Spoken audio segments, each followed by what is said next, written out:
Hi everybody, thank you for coming out today to hear our presentation. My name is Anthony Tate and my partner is Jarrod Blumer. Today we will be talking about the advanced statistics for winning. Our main research question was which baseball statistics are most significant towards earning a win in 2014. Our overview agenda, we're going to go through the introduction, we're going to look at some data, look at the results, and then talk about our findings in this presentation. So first, here is a picture of all 30 baseball teams in Major League Baseball.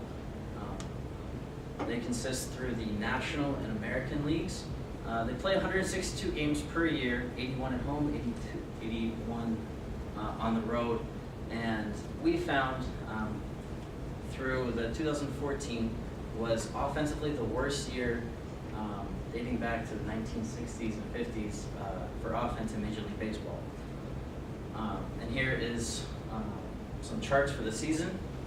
Runs per game was down, under 4.2, and then MLB average runs scored per season was under 680. So this was a indication that offense was declining in Major League Baseball. Again, some numbers. Runs scored for the entire Major League Baseball was less than 20,000. Runs per game were under 4.10 or 4.1. Home runs under 1 at 0.86. Runs batted in were under 4 at 3.86, and the on-base average or on-base percentage was under 314. Okay, so the purpose of this research project is to determine which regular season advanced statistics were most closely related towards a team winning during the regular season. The presentation mainly focuses on the 2014 Major League Baseball season, but we also look back a 5-year period through to 2010. Here's some literary reviews that we used: Baseball Reference, Sports Baseball Nation, Fangraphs, and Sporting News. Now we're going to look at some of the numbers that we looked at. Our hypothesis was that the advanced statistic weighted on base average would be the best category statistic in determining a team's win. We had 10 statistics in total. 5 of them were of the offensive variety. The first one was strikeout percentage, which is a team's percentage of their plate appearances that end in a strikeout. Our next one was isolated power. What this does is it tries to determine how well a player, or in this case the team, hits for extra bases. So with that, it allows us to account for some of the how well power hitters contribute to a team's success. Next we have weighted on base average, and with this, what it does is it specifically weights different outcomes of a batter's at bat. So, for example, singles have a specific weight, and then doubles are weighted more. Triples and home runs obviously go up the ladder as well. Next, we have weighted runs created plus. With this, it tries to put a specific run total on the amount of runs that a player, or again in this case a team, creates themselves. So again with that, it's similar to WAR, but in this case rather than wins, it accounts for runs. And with weighted runs created plus, what it does is it accounts for park factors. So with that, it allows to standardize the statistics for all the ballparks, so that in this case, everybody's basically on a level playing field. And lastly, our last offensive statistic, it was an advanced statistic called base running. And with this, it takes every type of situation that base runners find themselves in, and it again puts a certain weight into it, and it accounts for everything such as not just stolen bases, but also caught stealings, being able to take extra bases on hits into the gap, so being able to go first to third, second to home, stuff like that, and it tries to give a better, clear picture of a player or team's base running ability. As for our defensive statistics, we have 5 pitching statistics and a fielding one. We have Sierra, which is Skill Interactive ERA, and what that does is it tries to take into account how well a pitcher is specifically to his own skill set, whereas specifically ERA in general, it doesn't account for everything that a pitcher does on his own. It accounts for errors. It doesn't really create a clear picture of how skilled a pitcher is individually. Next we have fielding independent pitching. And again, this is similar to Sierra, whereas it takes into account only the situations that a pitcher plays a role in. It doesn't account for balls once they're put in play, because at that point the pitcher doesn't have any control. He made his pitch. That was his input to that situation. So with that, it tries to paint a clear picture for how well a pitcher pitches. Next we have strikeout to walk percentage. A little self-explanatory. Strikeouts and walks, the percentage of the plate appearances that the team has, and how often they strike out or walk. Next we have stolen base runs saved. This was our fielding statistic. What this does is it again tries to put a specific run amount on the amount of runs a team's catcher and pitcher combination saves the team based on the catcher's ability to prevent runners from stealing bases and taking extra bases.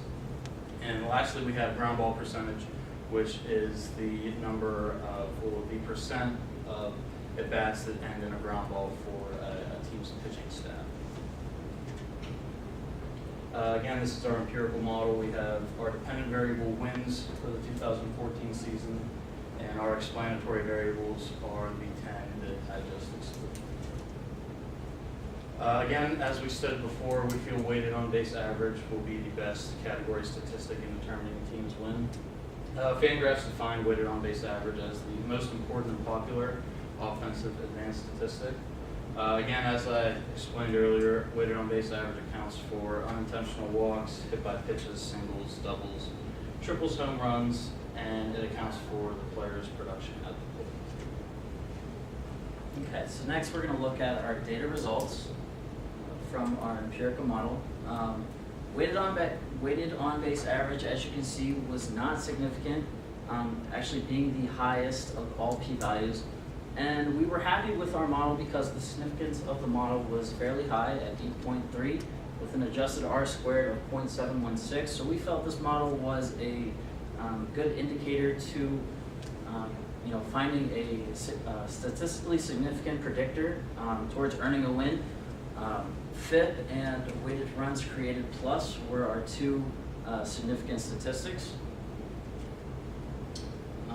Here's just a chart showing where below the red line the weighted runs created in FIP were at the 0.05 level. Now we're going to look at how exactly this information can be used. The model is created for the purposes of the study, which determines advanced baseball statistics and which ones were statistically significant in earning a win. In 2014, there were 8 teams that entered the top 10 in weighted runs created plus, and also 8 out of the 14 playoff teams were in the top 15 in fielding independent pitching. As we said before, we also went back over 5 years, and using this model over the past 5 years, weighted runs created plus and fielding independent pitching proved to be significant. And not only were they significant, they were significant 60% of the time over the past 5 years. As you can see, in 2010, weighted runs created plus was significant. In 2011, it was significant again, along with fielding independent pitching. In 2012, fielding independent pitching was significant. And as we just went over, 2014, when weighted runs created plus and fielding independent pitching were also significant. These are our references, and are there any questions that we can answer? Yes, John. I know this is beyond the scope of the study, but what do you think is the main factor that offensive production has gone down over the years? years. Do you think it has anything to do with their crackdown on performance-enhancing drugs, or is just the talent less than it was, like, say, 10 years ago?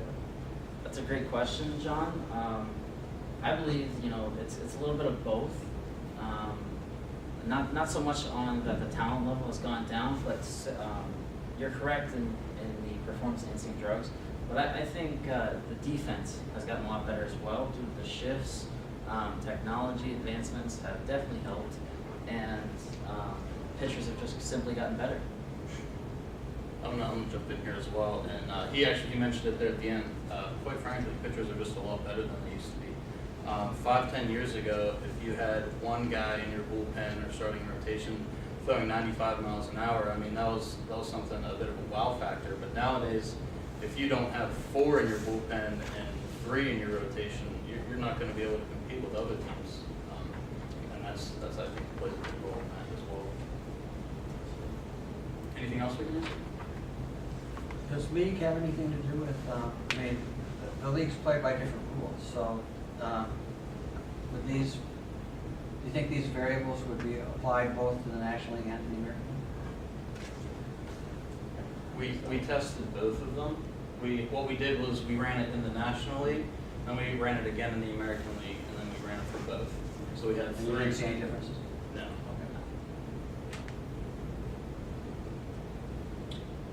Thank you so much, Thank you. guys.